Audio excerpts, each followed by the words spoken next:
किसान भाइयों नमस्कार। हम खड़े हैं धान के एक खेत में जिसमें सीधी बिजाई की गई है धान की। ये हमारी एक नई किस्म है पूसा 1850, जिसमें कि जो झोंका रोग यानी ब्लास्ट की बीमारी बिल्कुल नहीं लगती है। उसी के लिए संभा मसूरी जो बहुत प्रचलित किस्म है उसका सुधार करके इसको बनाया गया है। इसकी बुआई 18 जून को की गई थी और धान की सीधी बिजाई हम लोगों ने तर-बतर विधि से की थी। पहले खेत में पानी लगाया था, पानी लगाने के बाद जब बत्तर आ गया उसके बाद खेत की अच्छी तरह से जुताई करके पाटा लगा करके और फिर सीड ड्रिल से बुआई कर दी थी। लेकिन हुआ क्या कि उसके तुरंत बाद जो है बरसात हो गई। बरसात होने से पपड़ी जम गई थी खेत में, उससे अंकुरण में दिक्कत आ रही थी, तो हम लोगों ने उसमें दोबारा पानी लगाया था। इसके बाद इतना बढ़िया अंकुरण हुआ, जैसा कि आप फसल देख रहे हैं, इसमें कहीं कोई गैप नहीं है।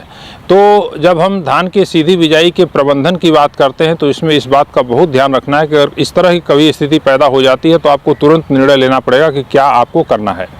इसके अलावे पौधों की संख्या पर्याप्त हो।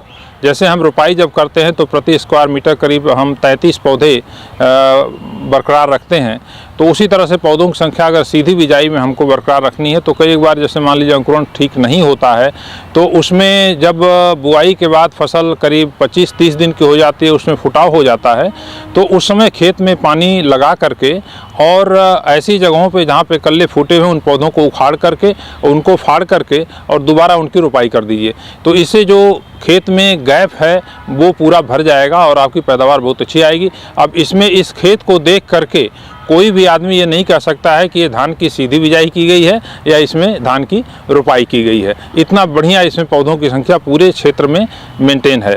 इस बार पंजाब में करीब 6 लाख हेक्टेयर क्षेत्रफल में धान की सीधी बिजाई की गई, उसी तरह से हरियाणा में भी। और इससे आपका सीधा फायदा है, एक तो जो श्रम की बचत होती है, करीब 3000 रुपये के आसपास रोपाई का खर्चा बचता है। पानी की बचत 35% के आसपास होती है और इससे जो है हमारा वातावरण के ऊपर भी इसका सकारात्मक प्रभाव पड़ता है। कुछ समस्याएं हैं धान की सीधी बिजाई में, जैसे खरपतवार नियंत्रण, वो सबसे बड़ी चुनौती है और इसके लिए बुआई के तुरंत बाद 72 घंटे के अंदर पेंडिमिथलिन का छिड़काव किया जाता है और करीब जब फसल 20-22 दिन की हो जाती है तो उसमें हम नामिनी गोल्ड का छिड़काव करते हैं। इससे नियंत्रण पूरा अच्छी तरह से हो जाता है। अब जब फसल आपकी 35-40 दिन की हो गई है तो इसमें जो समस्याएं हैं उसमें मुख्य रूप से आपका पत्ती लपेट और तना छेदक, ये 2 कीट आते हैं, इनका नियंत्रण आपको करना है। और इसके अलावे जो फफूंद जनित बीमारियां हैं, और ख़ासकर इस किस्म में तो फफूंद की बीमारी नहीं आई क्योंकि उसके लिए हमने बनाया है इसको, लेकिन और किस्में जो रोपाई विधि से द्वारा भी किसान भाई लगाए हैं उसमें शीथ ब्लाइट और इसके साथ साथ ब्लास्ट यानी कि झोंका रोग, ये 2 प्रमुख समस्याएं हैं जो आने वाली हैं।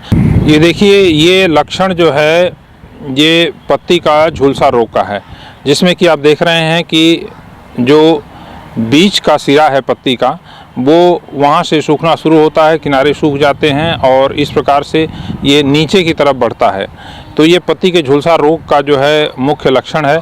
इस बीमारी के नियंत्रण के लिए स्ट्रेप्टोसाइक्लिन नामक दवा 6 ग्राम प्रति एकड़ के हिसाब से करीब 200 लीटर पानी में डाल करके इसका छिड़काव करें तो इसका नियंत्रण हो जाएगा। और इसके प्रबंधन के लिए दूसरी जो सबसे ज़रूरी बात आपको करनी है वो ये है कि खेत में पानी थोड़ी देर के लिए आप निकाल दें, खेत को सूखा रखें और नत्रजन खादों का प्रयोग जो है उसको थोड़ा सा सीमित कर दें। अगर नत्रजन का प्रयोग ज़्यादा मात्रा में किया जाता है तो पत्ती का झुलसा रोग बहुत ज़्यादा आता है। किसान भाइयों, जैसा कि मैंने आपको बताया कि पत्ती लपेट और तना छेदक कीट का भी प्रकोप आप हो सकता है।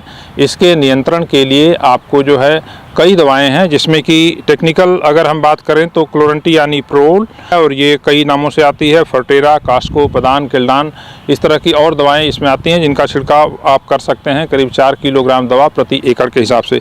इसके अलावे आपका जो है फ्लूवेंडामाइड एक दवा आती है जो फेम के नाम से बाज़ार में मिलती है, इसका प्रयोग कर सकते हैं करीब 30 मिलीलीटर दवा 200 लीटर पानी में घोल करके इसका छिड़काव करें तो इससे भी नियंत्रण होता है।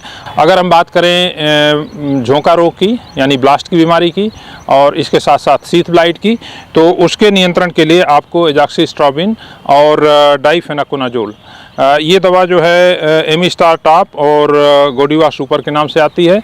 इसकी करीब 200 मिलीलीटर दवा 200 लीटर पानी में घोल करके छिड़काव करें तो इसका अच्छी तरह से नियंत्रण हो जाएगा। और साथ ही साथ जो एजॉक्सिस्ट्रोबिन है उसको टेबिकोनाजोल के साथ मिला करके फॉलिक्लोर एक दवा आती है जो कि 300 मिलीलीटर दवा अगर 200 लीटर पानी मिलाकर के इसका छिड़काव करें तो इन दोनों बीमारियों का, जिसमें शीथ ब्लाइट और ब्लास्ट, इनका प्रभावशाली नियंत्रण